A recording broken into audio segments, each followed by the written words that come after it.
Antlers, assumptions, and artillery. So you both want to sign up, is what Bjorn hears when he and Holly walk into the recruiting office.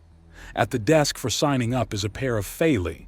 One of them looks like she was made in an apple factory and the other is a fair bit more organic. Bjorn gives a confused look to Holly, who shrugs as if it's no big deal. Maybe it isn't. Right. Let me just draw out the paperwork. Will you be signing up for administration, fieldwork, logistics, combat, or other? The receptionist, William Billy Vale, asks as both organic and mechanical Catwoman visibly and clearly eye fuck him. Is there a girlfriend division? The mechanical one asks. Ma'am, this is not a dating service. This is a military recruitment office. Billy remarks with a thoroughly unamused look on his face. Sure you are. Look at them. The organic Frey protests, pointing towards Bjorn and Holly and getting them both to pause on their way into the back. Ma'am, that woman has requested and is receiving our protection. He is her bodyguard, Billy says flatly. Oh, then we need protection. Oh, please, human, help us. Save us from our celibacy. Ma'am, it does not work like that. If you're only here to sexually harass myself and my colleagues, then please leave, Billy says with a touch of strain, and the Frey thankfully get the message and leave with a slight mew of disappointment. Bad day? Bjorn asks. Maybe 1 in 5 people who walk in want to sign up. The rest are just screwing around. It was funny at first, but now it's just annoying. Billy replies and Bjorn shrugs. Not sure what I can do for you. I have my orders. You have yours. How about you grab me something out of the break room so I don't have to leave my spot? Billy asks and Bjorn nods. Yay, I'll send you a coffee or something.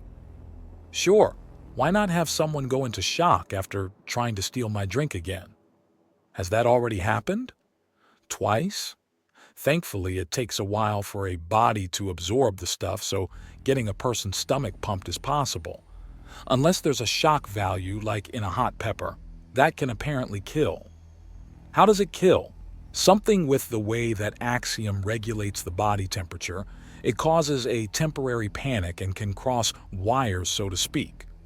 Apparently, there's a somewhat common medical condition where the axiom that regulates things internally gets thrown off by external factors. I don't know the specifics. I'm not a doctor. I was only ranted at by one. So you've had yourself some fun, I take it? Bjorn asks with a grin.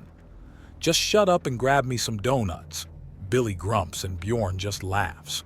He quickly gets Holly to move through to the back and then grabs an extra plate from the break room they pass by and placing a trinity of donuts on it. With the offerings in place, Billy's wrath is set aside for a time and Bjorn catches up to the amused, if somewhat exasperated Holly. What?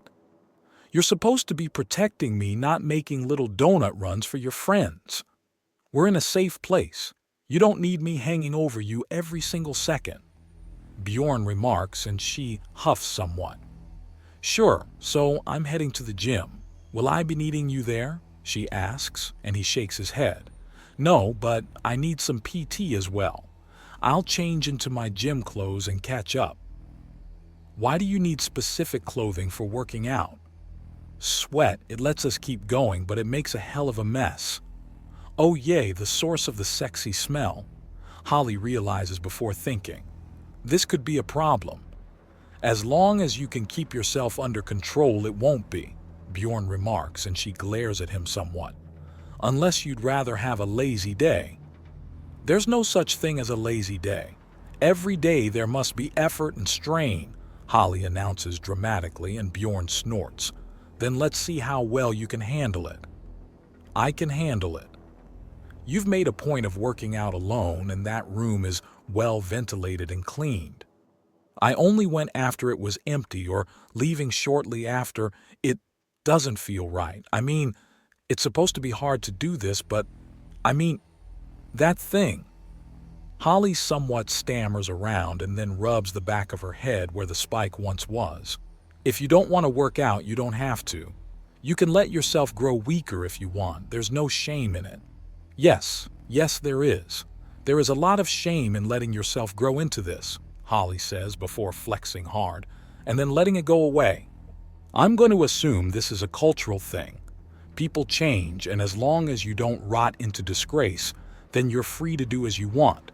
You're under the protection of the undaunted. You're not expected to be an undaunted if that makes sense to you. It does, but this is more of a centrist thing, really. Keeping up appearances, keeping advantages, not letting go of things, be it a friendship or something else. It's important there. So much keeps shifting and moving that letting go is a horrible thing. Which was part of the problem with the, Bjorn asks, gesturing to the sides of his head. A Carib thing, too. It's really not something to talk about with non-Carib, though. Ah, he says. So are you going to be exercising or not? We've gone on runs together and that seems to have been fine. Are you all right pumping iron? I should be. Of course, that's if you can keep up, Holly teases. That depends if you can even pace. It's not about who lifts the heaviest weight, it's about who gets the most from the exercise, Bjorn remarks, and she scoffs. I'll get my workout stuff on then. Sure, I'll do the same. Wait, since when do you have a workout outfit? Since yesterday, you need to pay more attention. I bought it right in front of you and everything. I was on the job, I was looking for possible weapons and ambushes, not at what you were buying. You even checked and carried the bag. In case of bombs. Oh my God. How can someone so maniacally aware be so oblivious? Training, Bjorn counters, and Holly pauses and blinks in shock. Then she starts to giggle and wanders off in the direction of her room. Less than 15 minutes later, Bjorn straight up stops and stares at Holly as he takes in the outfit she's wearing. A sleeveless black body glove with a pair of lime green leg warmers. She's got what looks like a tie-dyed t-shirt on overtop that on a human woman would flare and dance, but on her is straining against her chest to flutter only slightly under them. A headband keeps her brown hair up in a gravity-defying style that looks like she didn't so much walk out of the 80s as straight out mugged by it. Something wrong? She asks, leaning to the side and putting a hand on her hip. The body glove presses down on her fur enough that her incredible musculature is visible, but it's not pressed down to the nearly pornographic levels her club outfit had. Why? How? You know what? No. I don't care. Let's go. Bjorn lies as he tries to push the strangeness from his mind and fails. Giggling like a lunatic, Holly follows him into the gym. She makes a point of standing in front of him and aping his movements as he stretches and goes through some warm-ups before cardio. So, how much bounce to the ounce are the girls back home? We are not talking about that, Bjorn states. Aw, why not?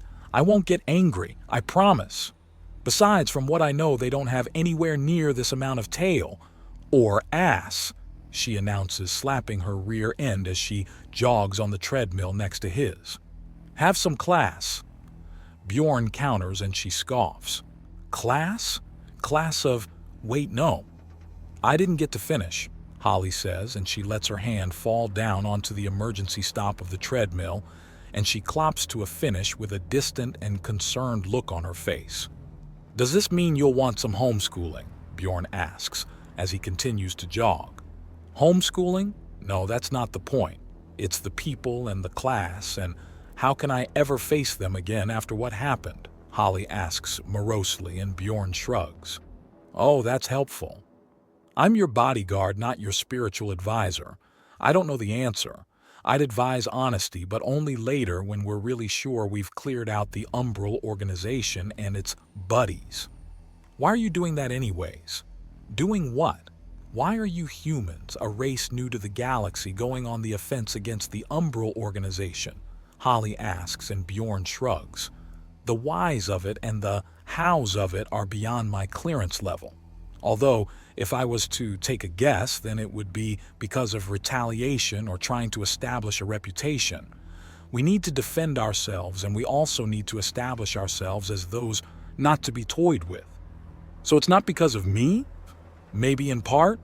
I don't know what the plan is. Just that Umbral is the bad guys and that I'm here to keep you safe. That's as far as my knowledge goes, and I'd probably be told nothing if I was to request the information. The fight against the Umbral is mostly being done by those with a sense of subtlety rather than my more direct tendencies.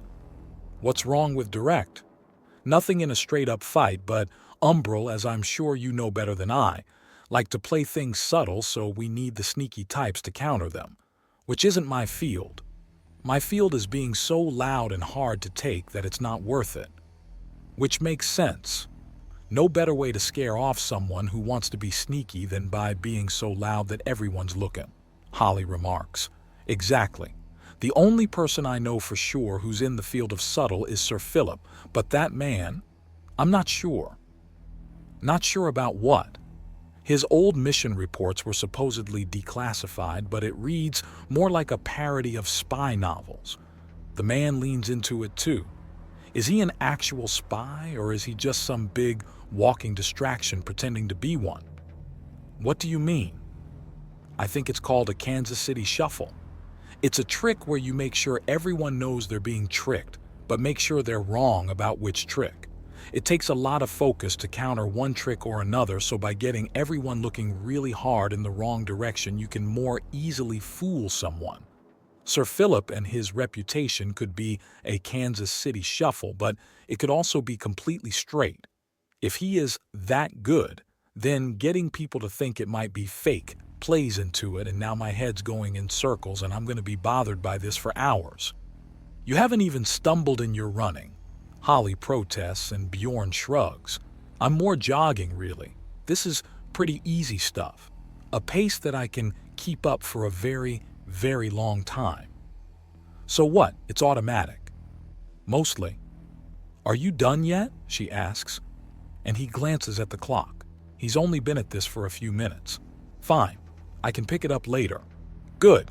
Because you're already smelling like you want it bad, and I want to make sure you don't wear yourself out for later, Holly says with a dirty grin, and Bjorn gives her a sideways glance even as he turns off his treadmill. Holly, you know for a fact, humans are stamina monsters.